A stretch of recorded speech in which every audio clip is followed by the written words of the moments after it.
You are officially invited. Yes, you're invited to join us in Fertility Awareness Mastery Live. This is my 8-week group coaching program designed to help you gain confidence using fertility awareness. Whether you're actively avoiding pregnancy or looking to optimize your cycles for conception, we have a spot for you. We start the first week of May. Are you ready to jump in? Head over to fertilityfriday.com/FAMM to register today. That's fertilityfriday.com/FAM. This is the Fertility Friday podcast, episode number 359.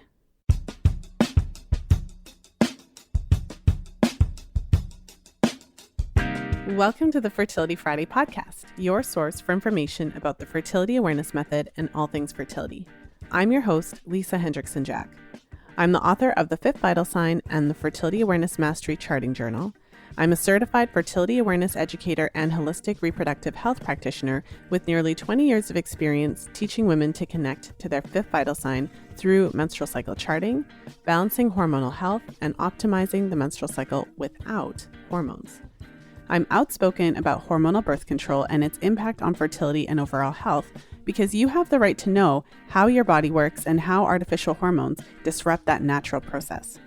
I host live coaching programs to help you achieve optimal fertility and health because it's important to have healthy menstrual cycles regardless of whether or not you want to have babies. I'm also a wife and mother of 2 beautiful boys. I know, I'm a busy girl, but I managed to fit it all in. This podcast is designed to empower you to take full control of your cycles, your fertility, and your overall health. And I'm so excited that you're here with us today.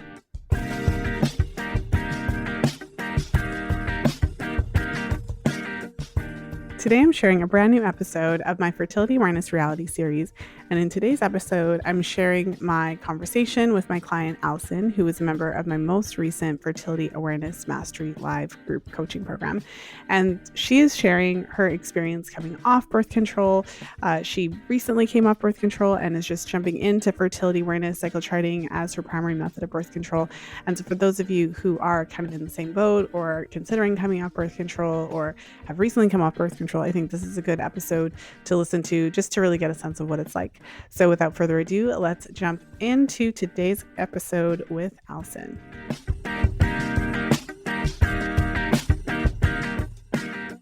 And I'm really excited to be here today with Allison. Allison is a member of my current Fertility Awareness Mastery program. And I think we're almost halfway through or about halfway through at the time that we're recording this. And so I welcome. Thank you. And I'd love to start just by giving the audience a bit of background. Maybe you can let us know when you had your first period and what that was like if you've used hormonal contraceptives before and what led you to choose fertility awareness now. All right. So I got my first period, I think, when I was 11 or 12. I freaked out whenever I got my first period. I didn't tell my mom for like a few months because I was like, I don't want to.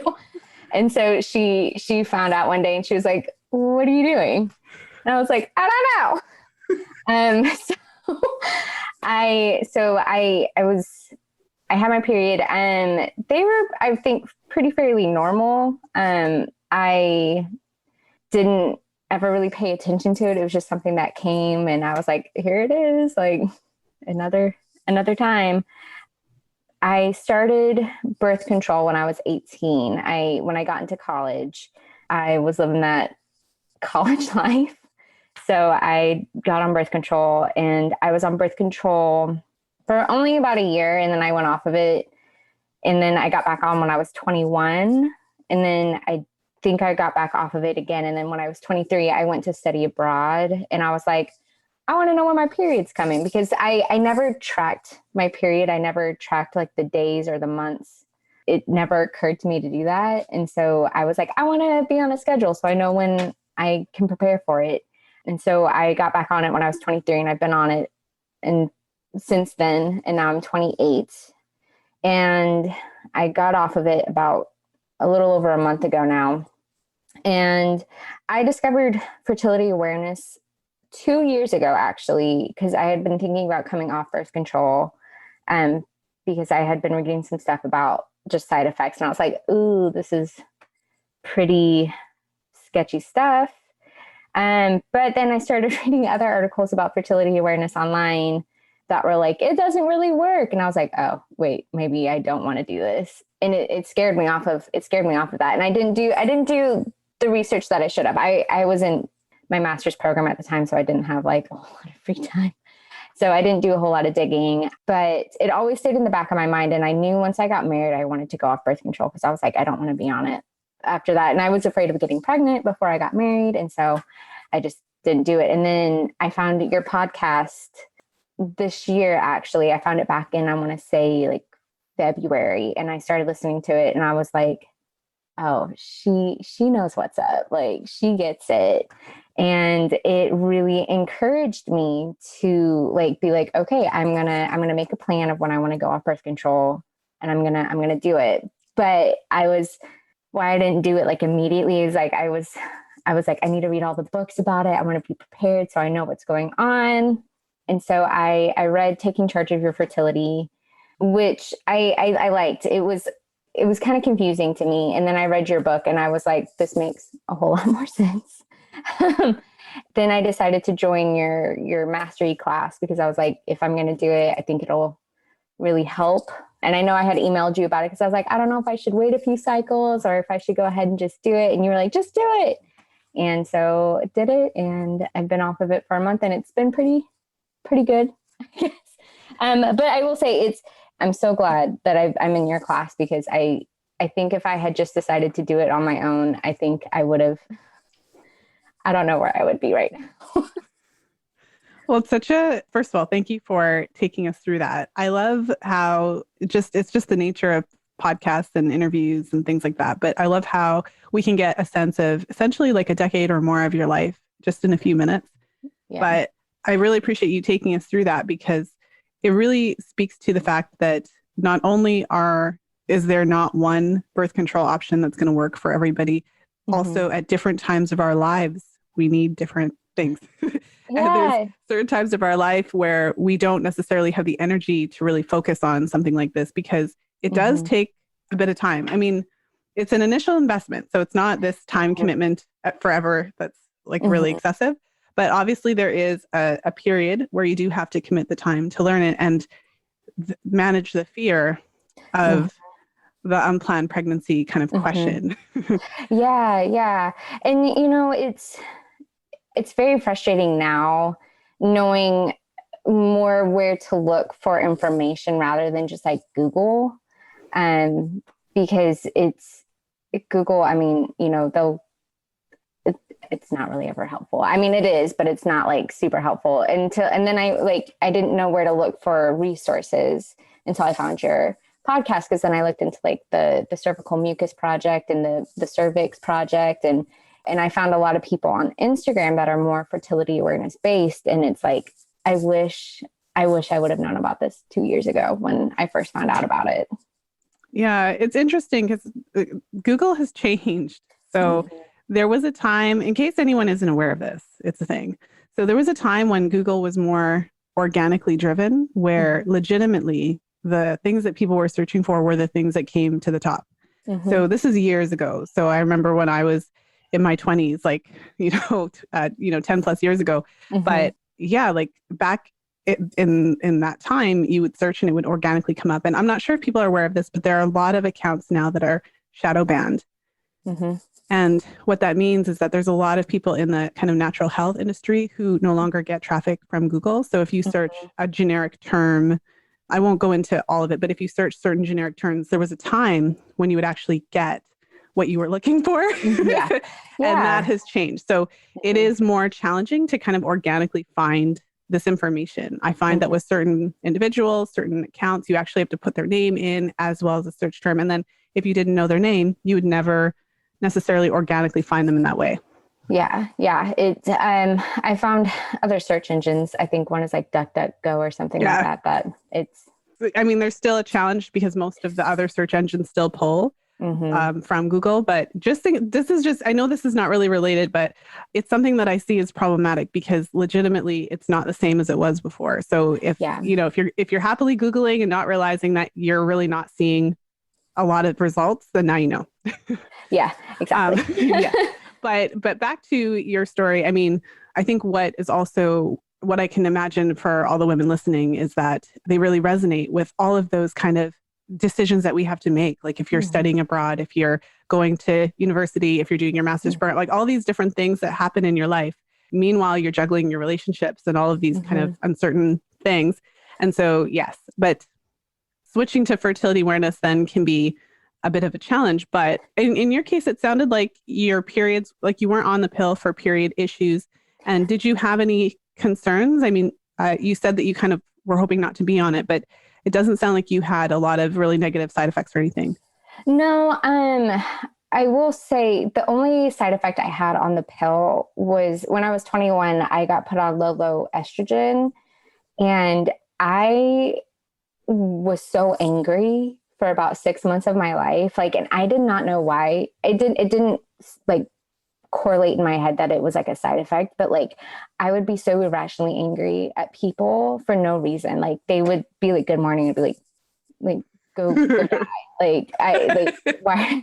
Like, it was so frustrating because like in my mind, I would be like, why are you so angry today? Like, calm it down. But then I couldn't calm myself down. Like I'd be like, I'm going to sit here and be angry at the world.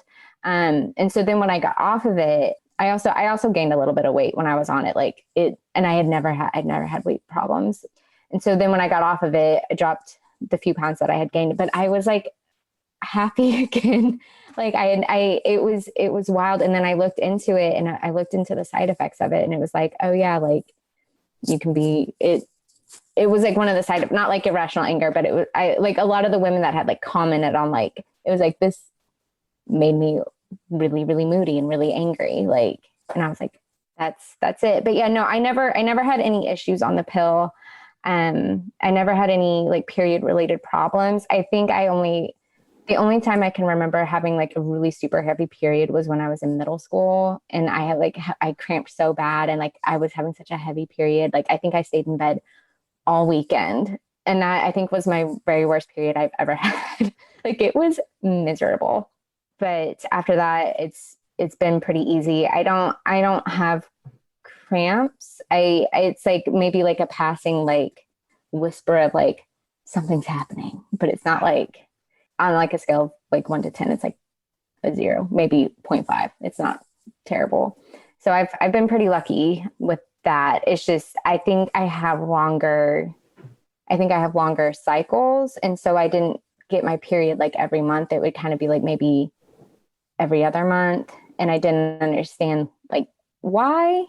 And so that's why I wanted to get on the pill to be more regular, because I was like, if I'm traveling around, I want to know when I'm going to get it. Because like I said, no one had even told me like tracking your cycles was a thing. So then, no one, I didn't even know that was a thing. Until honestly, I started listening to your podcast, and I was like, oh, you can do that. Yes. Well, and of course you can look at it and be like, how come I didn't know? But that's obviously like an unfair assessment, because this is how our world is designed up until this point, because until there's a concerted effort to kind of publicly educate women about the basics of the menstrual cycle, like basic biology kind of stuff, then most women don't know. But that's interesting because, something kind of prompted you to want to come off of it. That experience, although mild in a way, but seriously, being on something that changes your mood, when you kind of realize that, it's kind of odd when you think about it, that I would actually be angry while I'm taking this drug, and then not be when I'm not. Well, so now one of the things that I have kind of noticed, and it's also, shown in the research as well, is that if for women who go on the pill, but they're not going on it for like intense cycle irregularity, so their periods are typically kind of normal, their cycles are pretty consistent, right? They're ovulatory and, pretty regular. So when you're in that kind of healthy cycle category and you go on the pill, you're more likely to come off of it and start ovulating and menstruating within a reasonable amount of time. And it's women who actually have underlying cycle issues that are more likely to come off and then have a delay in the return or issues. And the only reason is because the pill is just kind of masking whatever's going on. So it's not because the pill is inherently causing any type of issues. So in your case, you came off the pill and started ovulating. You've already had your first cycle and... Which I was so stressed about it because I did send you the Read Your Body app. I don't know if you got that in the email. I haven't updated the Justies, but I ovulated and I had my period, but I was like so stressed about it because I was like, is it going to happen? Is it not going to happen? I will say that's probably like I think that's been the hardest thing about coming off of the pill and starting fertility awareness is being like, okay, am I gonna be somewhat normal? Am I gonna wait 3 months and I'm not gonna have my period? That's just where I've been at with that. But I don't know if I was necessarily like surprised, but I guess I was surprised that I ovulated. I don't know. Like I wasn't expecting for it to come, like for me to ovulate and then my period to come so quickly, I guess to say. Well, see, this is the double-edged sword of hormonal contraceptives. So for instance, when a woman is trying to conceive, certainly it can go either way, depending on your history and all of those types of things. And so this is why, I mean, I've said it in the class like a million times. This is why I always say, pregnancy is possible in any cycle with ovulation. And if you're coming off the pill, you need to be aware of the fact that even though there is an overall temporary delay in the return of your normal fertility and all those things apply, because pregnancy is possible in any cycle with ovulation, because some women do come off the pill and ovulate within like 14 days. Now, everybody doesn't. There's certainly a range, but some women do. And so obviously it is possible to come off the pill, ovulate, and get pregnant pretty much right away. And so when you're coming off of it with the intention of learning fertility awareness for birth control, then you have to be vigilant from the beginning and have a backup birth control method until you already know this, you're nodding your head, but you got to have a backup method. So, for most women, it's usually condoms or some other barrier combination.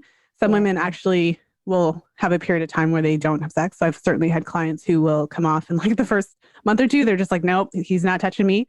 I need to figure this out. And so however you do it, but it's really important to have a backup method and to give yourself a few cycles to actually learn before you start to use it. So let's jump into the session part of our session. I just pulled up your charts here. And so let me know kind of what's at the top of your mind, what you want to make sure that we cover today and how it's all been going so far. So I guess the first one is my baseline correct? I understand baselines, but I don't know if I put it at the right spot.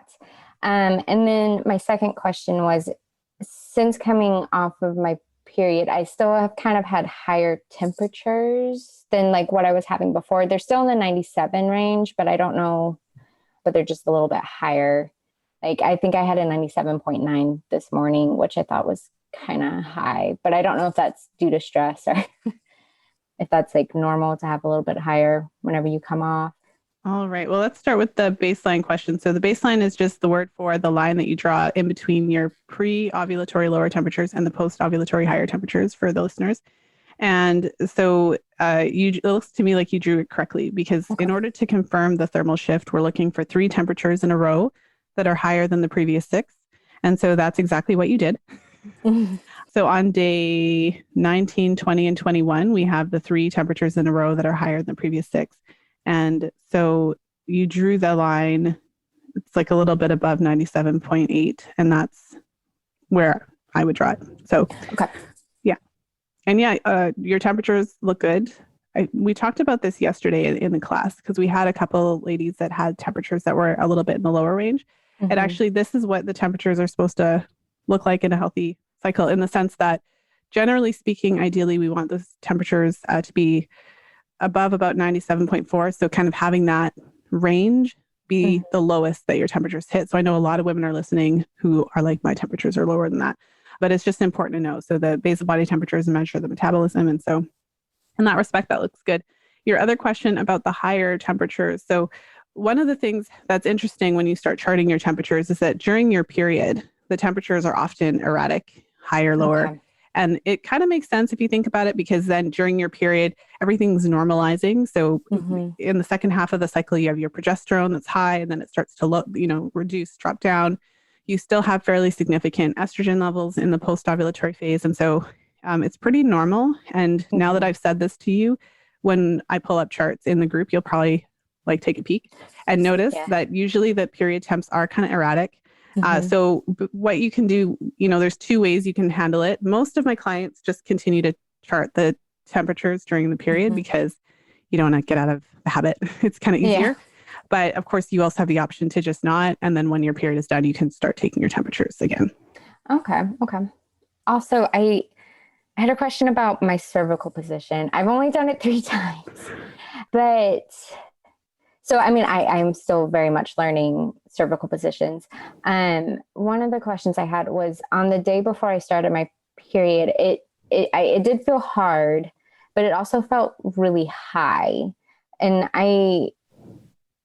correct me if I'm wrong, I thought whenever you start your period, it's supposed to be low. And granted, I didn't check it on the first day of my period, so it may have been low, but my period still came, but or maybe I just have a high cervix. I don't know. Well, so generally speaking, right, and for anyone who's read the fertility awareness books and textbooks and all those kind of things, generally speaking, you would expect in your fertile window, so as you approach ovulation, for the cervix to be softer, to be a little bit open. So it typically feels like a dimple. It's not open, like you can stick your finger inside. But so typically softer, a little bit more open, and high, meaning that you have to insert your finger a bit deeper in order to feel it. But what's interesting, I mean, when you check your cervix every single day of your cycle, some women do find that it doesn't necessarily feel as high around that time, or there are other times where it actually does feel higher. So the way that I teach cervical position is that there are 4 main signs. So we have the firmness, so that how soft it is, the openness, the height, and also the tilt, because sometimes at certain points in your cycle, the cervix may be actually facing your bum, like not facing down. And so what happens when you check every single day over the course of your cycle, you start to see what your cervix is doing during the fertile window, because sometimes there's a couple signs that are more prominent. So even though your cervix it felt higher, you mentioned that it did feel firm. Yeah. And so you would likely still notice that in the fertile window, it's a lot softer. So think about those 4 signs. And then usually there's a couple, maybe 2 out of 4 that are much more prominent. And another thing I'll just put out there is that the cervix isn't fixed and stable all the time. Yeah. So your cervix is the base of the uterus, and it moves. It's interesting for anyone who has checked their cervix. Sometimes you can insert your finger half an inch or an inch or maybe 1.5 inches, and it's already there.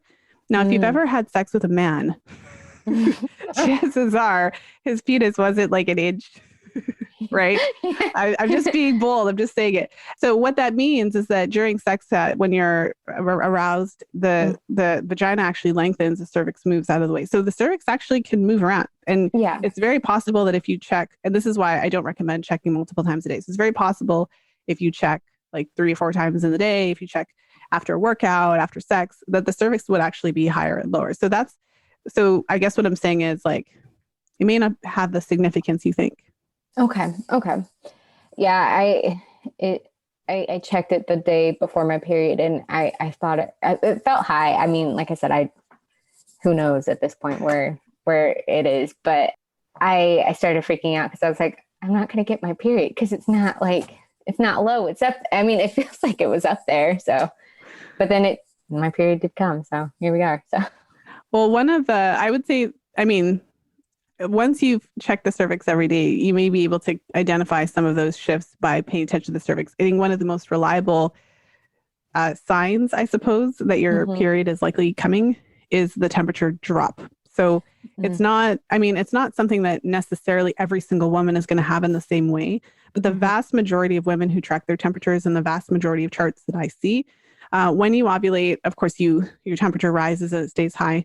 It's not a perfect arc because we are human beings and not robots, but there's generally a trend upwards to mid-luteal and then kind of in a healthy cycle, a gradual trend down. And so often the temperature drops like the day of your period or the day before or something like that. So if anything, that's kind of a more reliable way to have that sense.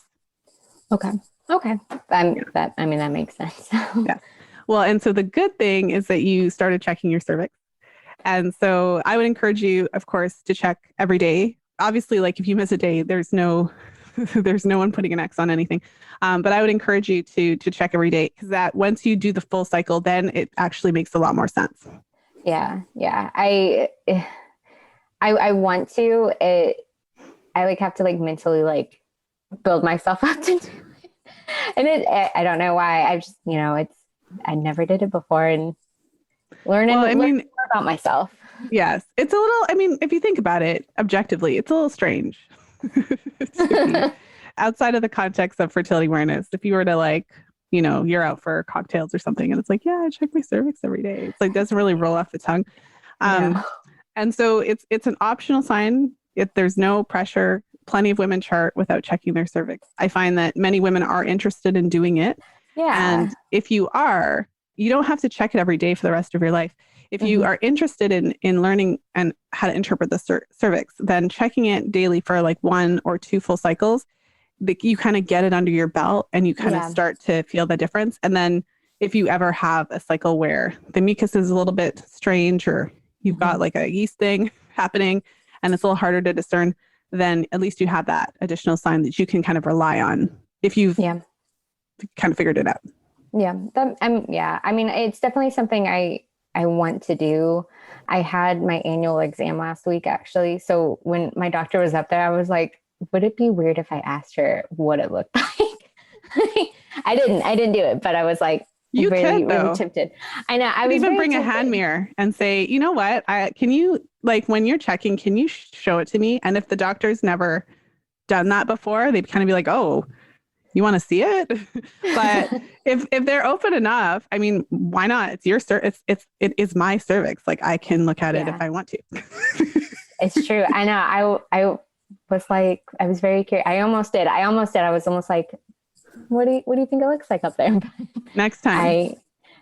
I give you permission to ask the weird question, because it's okay if it's awkward. Like, if it's awkward, it's awkward. You just kind of laugh it off and be like, there's this really cool website, because there is, called the Beautiful Cervix Project. And they have pictures of women's cervices every day of their whole cycle. And I'm curious what mine looks like. Would you mind showing me? I brought a hand mirror. I love it. Be warned, doctors everywhere. Women are coming for you with their hand mirrors. I want to see it. Yeah. Maybe I will. Unless I, learn my cervix at that point, and then I don't know. Well, we'll see. Just say it, because this is what I do. So you can imagine how many conversations I've had about the cervix if you want to. So I've actually had clients who have purchased speculums, because in case you didn't know, you can buy a speculum on like Amazon or wherever.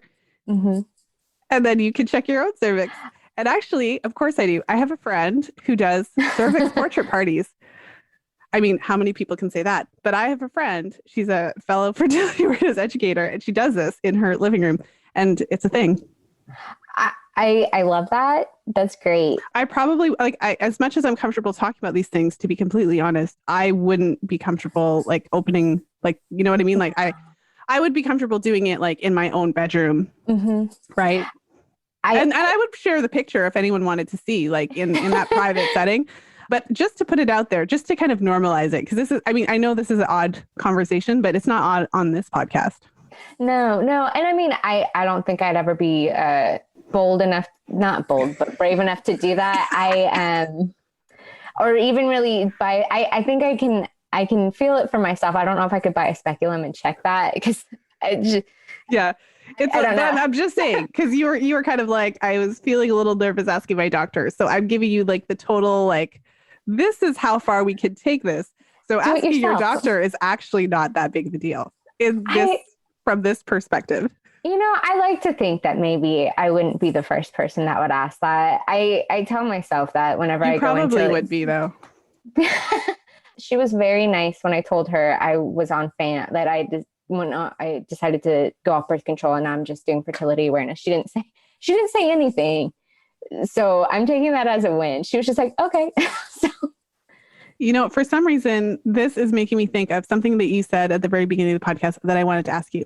yes. So when you had your first period, you mentioned that you didn't want to tell your mom. Yeah. And so you didn't for a couple of weeks. Can you tell us why? Because I'm really curious. Oh my gosh. So I don't know why I was like this, but my mom made such a big deal about when I would get my first period. She was like, it's going to be something that we celebrate because it's a good thing. And that made me so embarrassed. Like, as like a kid, I was like, I don't want to celebrate this. Like, this is weird and I don't want to do it. And I got uncomfortable, and I was like, I'm not going to tell her. I'm just not. And I don't think I told her for like maybe 3 months. Like, I was just like, and I'll tell you how she found out, because it's a little TMI, but I'll tell you. But I didn't have like period products, so like I was just like stuffing toilet paper down there, and my dog had found my underwear that had blood on it and like had taken it throughout the house. And my mom was like, "Oh, did you get your period?" I was like, "Yeah." So it was just, I don't know. I got weird about it, and I was like, because she was like, "Well, I'll take you out to dinner." I was like, "I don't want to go out to dinner. Like, I want to sit in my room and not do anything." So it was just, I regret it now. Like, looking back, I'm like, that was so stupid, but it was me being a teenager, or a preteen, and being moody and rebelling, not really rebelling, but just being awkward. Well, I think you're, I'm sure, not the only one that had that feeling, felt that way, because it's so ironic. Like, when we're adults, we can look back and be like, I wish someone had told me about this stuff. And I wish someone would have told me about how wonderful my periods could be. Mm-hmm. And I don't have teenagers. I have little kids at this point. Yeah. But if you think about it, as a teenager, it's the same thing as adults. Like, we all have different personalities and we're all going through different stuff. So there's certainly going to be girls that are super thrilled and excited about this. Mm-hmm. Like in my interview with Elisa Vitti, she was the poster child for being excited about the menstrual cycle. And the way she described it was amazing. But then there's other women who are just like, absolutely not. You want to throw me like a coming of age party, like where we do dances and celebrate? Like, absolutely not. No. I am definitely not one. I don't know, like, cause I was like thinking my brothers are going to know, my stepdad's going to know. I don't want anyone to know. Like, it was not me. And, maybe that closed my mom off from really talking about it with me more, because I was like, deuces, like, I'm not gonna chat about this anymore. Buy me some pads. We're good, And so maybe if I had more of a conversation or an open communication about it, maybe I would have learned a little bit more rather than like what I had read on my own, because it really wasn't something we discussed. I learned about it in school. And my mom was always like, if you have any questions, like, come let me know. Like, but it was never something she sat me down and was like, okay, here's what's going to happen. Like, you're going to get it. And I'm always curious that if we had more of a conversation about it, I would have known a little bit more than I did. I mean, I'm sure I would have, but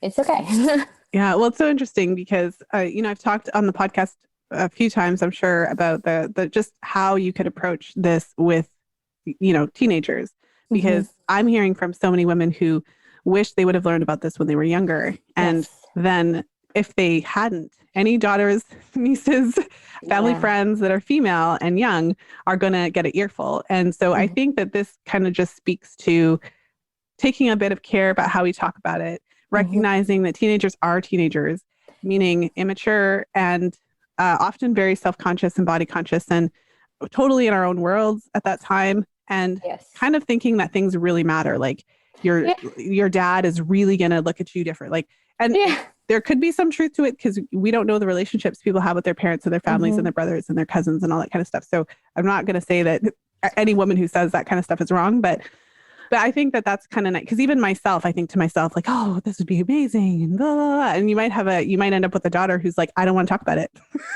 Well, yeah, I've thought about it. I'm like, okay, if I have a daughter, I definitely want to give her your book. But I'm like, if you're still teaching classes around, or it's someone, I will find her an instructor or someone, because I'm like, I want to give her, body literacy. That's what you're all about, informed consent. And I'm like, I want to give her all the options that she can have. And after taking like a course and she's like, I don't want to do this, then at least she's done it and she knows she has that option, like I don't want to push a conversation, obviously that isn't going to happen. But I mean, if my kid's like, I got my period, I'll be like, all right, huzzah. Like, Yes. So. Yes. Oh, I love it. I love it. I wanted to jump into today's episode to invite you to join us for the next round of Fertility Awareness Mastery Live. My 8-week group coaching program is designed to help you unlock the secrets of your menstrual cycle. Fertility Awareness Mastery teaches you everything you need to know about using fertility awareness cycle tracking to achieve your intentions. Whether you're trying to get pregnant, avoid pregnancy, or planning to conceive in the future, we've got you covered. This program goes deep. Get to the root of your period problems, hormone imbalances, fertility challenges, and so much more. Early bird registration is now open, but only for a limited time. Head over to fertilityfriday.com/FAMM to register today. That's fertilityfriday.com/FAMM. Now let's jump back into today's episode.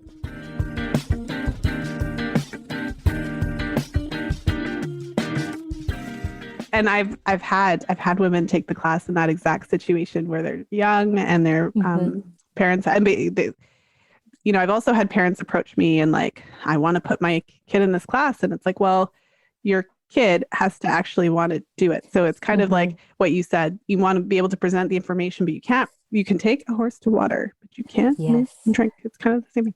Yes. Exactly. But thank you for sharing that. Cause when you had first said it, I wanted to ask and then I forgot. And then our conversation somehow about the cervix brought me back to that. And I just thought that was interesting because I'm also thinking to myself, like, I think for me, I was like, I don't know what to do. And she's one with the menstrual products.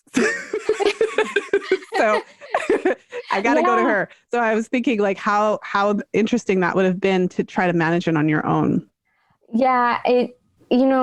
We were given a few things in school. So I had like maybe like 5 or 6 pads that I like had that they gave us in like a little package that they're like, here you go. Like, when they separate you and they teach you about the birds and the bees and whatnot. So I had that, but after those ran out, I was like, okay, toilet paper it is. We've all been there. Every menstruating woman has it's true. Wrapped her underwear in toilet paper before. Yes. All right. Well, okay. So we still have a few more minutes. We did talk about a few things in our first kind of in-class session. But yeah, did you have so we talked a little bit about the cervix. We talked a little bit about the temperature, how to draw the baseline, the kind of sketchy temperatures during the period. Just based on what I'm looking at on your chart, it looks like you're doing okay with the observations. You are seeing a bit of the dampness that we talked about in class. Yeah. So I'm still, it's not a whole lot of dampness. And so I was actually going to ask you today, but you answered it yesterday about like, when you wipe, does it have to be bone dry or is it like kind of a little bit of like damp be on there? But you answered that yesterday that it has to be bone dry for it to be dry. But yeah, it's not a whole lot of dampness that I'm having. It's just like you said, like if you got a dropper and you drop just a little bit on there, that's probably what I'm having right now.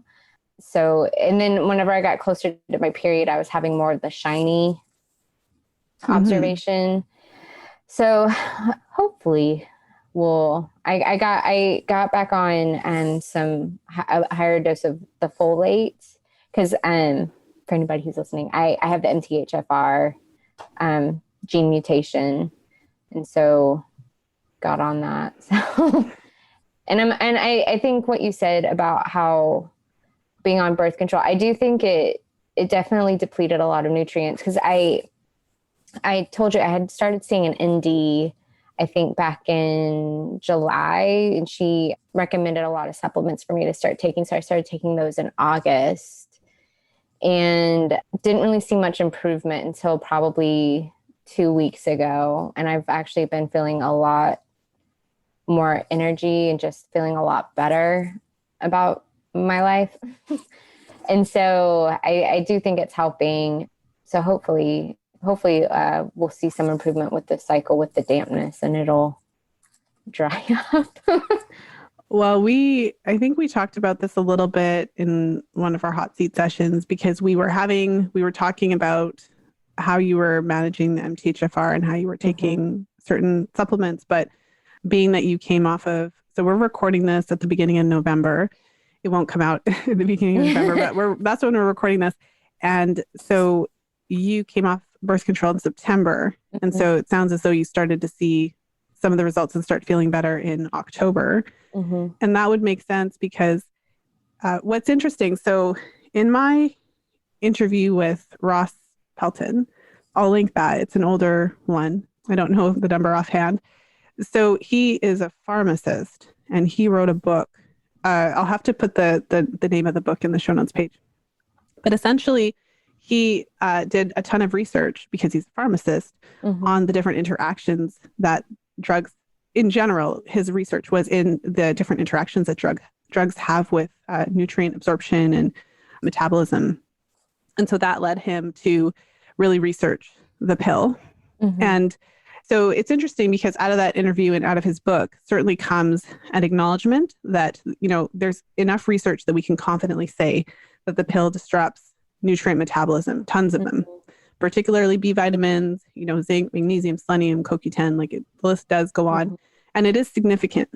And so there's certainly an argument to be made for supplementation, just generally speaking, of those key nutrients while you're taking it, which begs the question of why women aren't necessarily advised to do like a B complex or like just a multivitamin or something while they're taking it, just as a protocol. This is just what we do.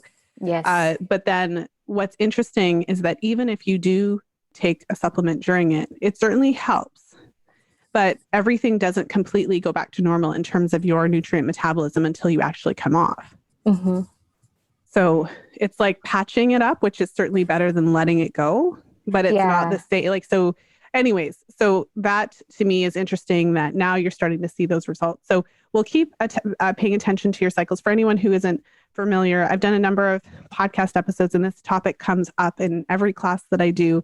A certain percentage of all of the women that I see, particularly those who've come off birth control, will see an interesting pattern when they're charting their cycles of dampness.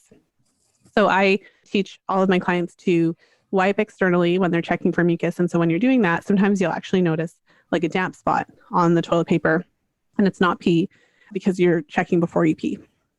And so when you see it consistently throughout the cycle, it can be a sign of an issue with cervical health, particularly cervical dysplasia, abnormal cervical cells.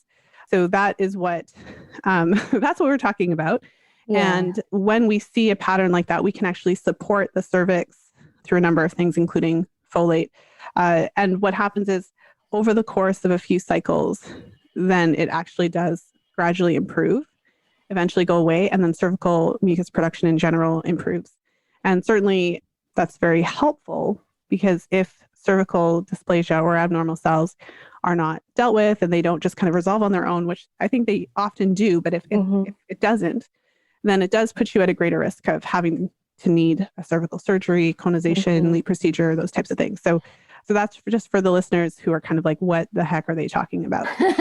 Yeah, well, I know I was diagnosed with HPV in 2018, and we've kind of just kept an eye on it.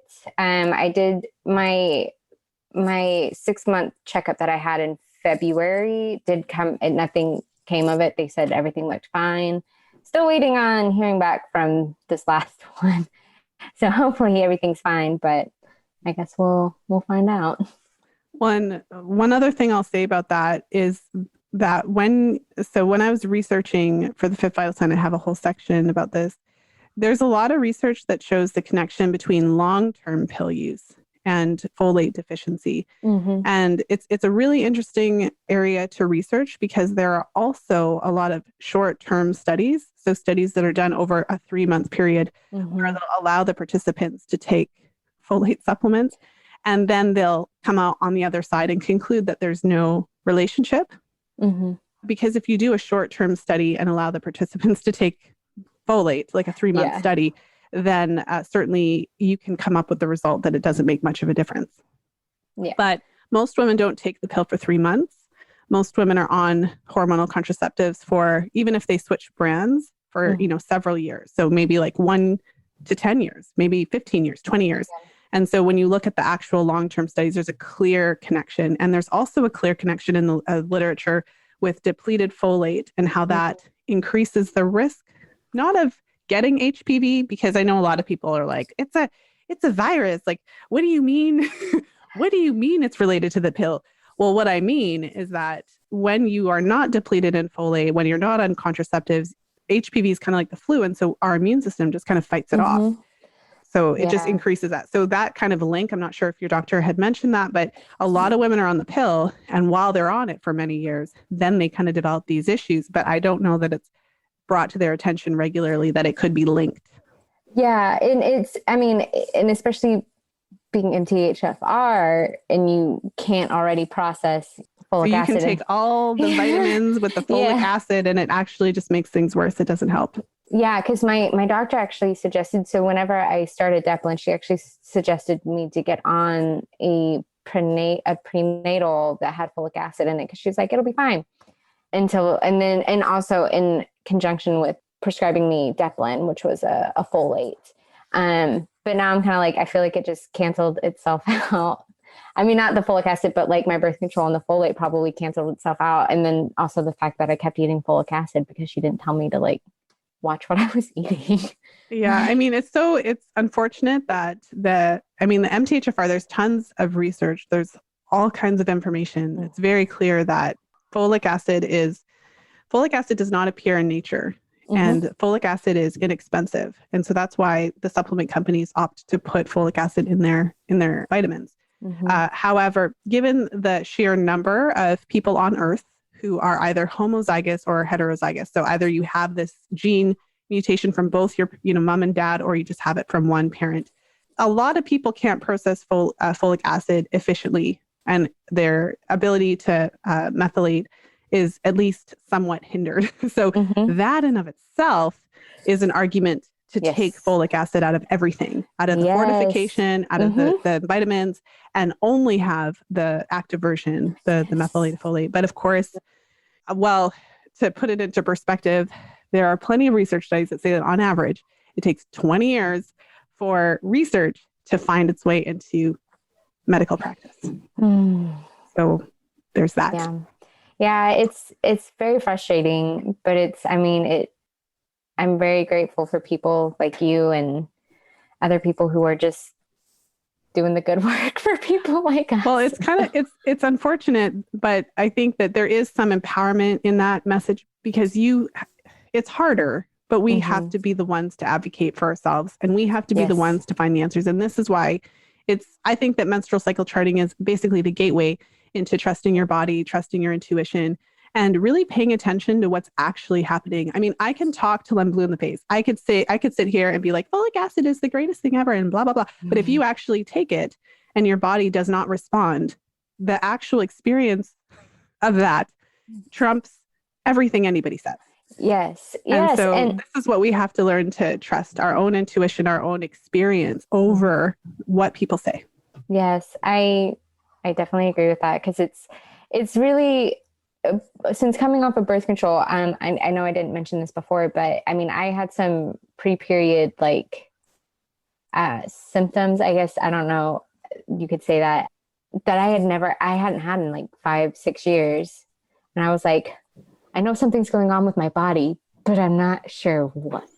And it's now that I'm so much more in tune with like paying attention to like what's going on, I'm like, okay, I think I can probably guess my period's coming soon, because I'm having these things happen, and it's not amazing, but it's kind of just, it's just so wild that everything is so stamped out by the pill, and we don't even think about it.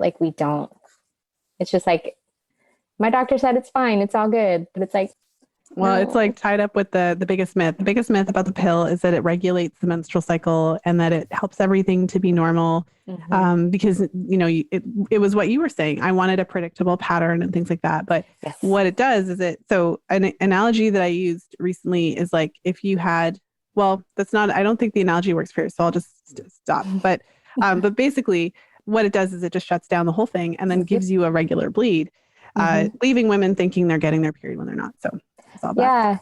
Yeah. It's like so sad to like talk about because I'm 28 and you would think that I would know more, but it's like, I didn't even know that wasn't like a real period until I started listening to your podcast. Like I was like, I'm getting my period. And then no, sweetie, you're not like, but you're bleeding though. Like, yes. And you still need to, yes. Well, as we draw our conversation to a close today, what would you say to the woman who is in a similar situation to you? Like she's kind of done with the pill, but obviously scared of making that transition. She's thinking about fertility awareness. What would you want her to know? Do it. Like I think the fear is valid, but it's not something that should hinder what you want to do, especially if you have a good instructor that is helping you along the way. I think having at least for me, I think having an instructor is key to mastering your fertility because it's been so helpful with learning how to read my signs, read my temperature and all of that. And I wish I had done it sooner and I wish I hadn't avoided. So, I mean, my number one thing is just do it, just jump into it and do it. And don't let the fear keep you from playing the game. Love it. Love it. Yeah, no, thank you so much. This has been fantastic. And I love these episodes because so many women resonate with it. And this is why I love doing them because these are just the real conversations. Like this is what it looks like in the weeds when you're actually doing this. And it is off the beaten path. This is not what our, medical system tells you to do. And so when you're stepping outside of that kind of standard system, it is really helpful to have support in one way or another, just to help you navigate, especially at the beginning. And it doesn't mean it's so hard. It just means that when I learned to drive, I took a driver's training class and now I drive just fine. That's what it means. I mean, it's like, I could have done it by myself, but I think I've learned how to do it faster. Like I haven't had such a huge learning curve, still learning curve, but not as like big as it would have been. Yeah. Yes, for sure. Well, thank you so much. I'm so glad that we did this and I will see you next week. Thank you so much, Lisa. So much. Thank you. Thank you for listening. If you enjoyed today's show, please share it with a friend. You'll find the show notes page for today's episode over at fertilityfriday.com/359. I hope that you enjoyed today's episode with Allison. I found this, I always love these episodes. They're my favorite episodes to do. I think my reality series episodes are among my favorite episodes to record just because of the different places that the conversation can take us. And so certainly one thing I found interesting was just Allison's experience of her having her first menstruation and not wanting to tell her mom about it because her mom was so supportive that her mom really wanted to make a big deal of it and really give her kind of like that positive experience. And I guess I just felt like talking about that or focusing on that for a moment, because I often get the question, especially when I'm doing interviews, of what are my thoughts on teenagers and fertility awareness and if it should be taught and all those kinds of things. And my stance is pretty clear. I think that for teenagers, my recommended birth control is condoms. I always say that because condoms also protect against STIs. It would be interesting if we lived in a world where diaphragms were thought of in a different way and that could be used along with condoms for non-hormonal methods. But ultimately, condoms are my kind of number one choice in that sense, recommendation for teenagers, because it seems like it's the responsible thing to do to also support them in preventing STI transmission. But with that said, I think that all teenage girls can benefit from learning fertility awareness, even just to learn how to track their cycles, understand the role of ovulation in the menstrual cycle, understanding how the phases of the menstrual cycle can affect your mood and energy, and, especially cervical fluid, because if you understand cervical fluid and the relationship between cervical fluid and ovulation, you can predict your period. And I always say, what teenage girl wouldn't want to be able to predict her period by tracking it so that she's never surprised and is always kind of ready for it. But with that said, I think that there's a lot of us who feel that we missed out on this, because ultimately most of the women that I come into contact with and most of the women who listen to the podcast didn't necessarily learn all of this when they were teenagers. I know I didn't. I fortunately learned quite early on, but my journey started when I was around, age 18. And that would have been my kind of second year of university, because I was, young one, November baby. But the point is that once you learn about these topics and then you kind of have that fire lit under you, certainly most of the women who I speak to will say, of course, every woman needs to know this stuff. And so many of us, myself included, spend a lot of time in our lives really trying to share this message. And so the irony is that we may forget that when we're teenagers, we might not actually want to shout this stuff from the rooftops. So as adult women, we might be really excited and thrilled to kind of shove this in everyone's face. I think it was a really great moment when Allison shared that she really didn't want to make a big deal of it at all, because she felt kind of awkward and embarrassed about it. And she just kind of wanted to keep it to herself at that time. And so I think that's a really nice reminder, especially for those of us with teenage daughters or nieces or godchildren, friends, whatever the case is. But for those of us with young girls or young ladies or young teenagers in our lives, and we're really wanting to kind of spread the good news of the menstrual cycle, I think that it's helpful to just remember that. I think that there's a lot of different ways to be supportive. And ultimately, even if you have a wonderful kind of image in your mind of having a period party and all that kind of stuff, depending on the teenager that you're sitting in front of, that might not happen. So I've had these types of conversations with people over the years, especially when they're really excited, but the corresponding teenager is not. It doesn't really want to talk about it. So I think one thing to remember if you find yourself in a situation like that is just to be helpful, to provide the resources, buy the book, buy the copy of Taking Charge of Your Fertility, buy the copy of the Fifth Vital Sign, provide it, always show that you're open to talking about it. And when it comes up in conversation, definitely volunteer what you know and don't necessarily push it, because that really shows that when she's ready, she'll come to you, kind of thing. So I feel like I went on about that a little longer than I had intended to, but I just think it's a really interesting thought, because I could just totally see myself being like, oh my goodness, let's talk about period. I have 2 sons, by the way. So but anyways, so maybe I'll miss out on that, but I could totally see myself being the person like, oh my goodness, let's talk about this. It'd be amazing. And then have the girl that's kind of like, I don't want to talk about this at all. And how disappointing that would be, given how much I know about the menstrual cycle. But tangents aside, I hope that you enjoyed this episode, and especially if you are in the category of, if you're contemplating coming off birth control, or if you've just been doing some research about fertility awareness and kind of thinking if it's going to work for you. Hopefully this episode was helpful to kind of talk through a little bit about what it's like coming off some of those initial steps, the initial parts of the charting journey, getting comfortable with tracking all the fertile signs and things like that. And the good news is that for most women, it takes it doesn't take that long. It does take a little bit of time to learn to chart and to learn all the rules. But ultimately, especially if you're working with an instructor, within the first 2 to 3 cycles, the level of confidence that you can achieve just in that short time is really incredible. So the good news is that it doesn't necessarily take that long to go from beginner to feeling pretty confident about cycle charting, depending on how your cycles are, of course, when you come off birth control. So with that said, I hope you have a wonderful weekend whenever you are tuning into today's episode. And of course, as always, until next time, be well and happy charting.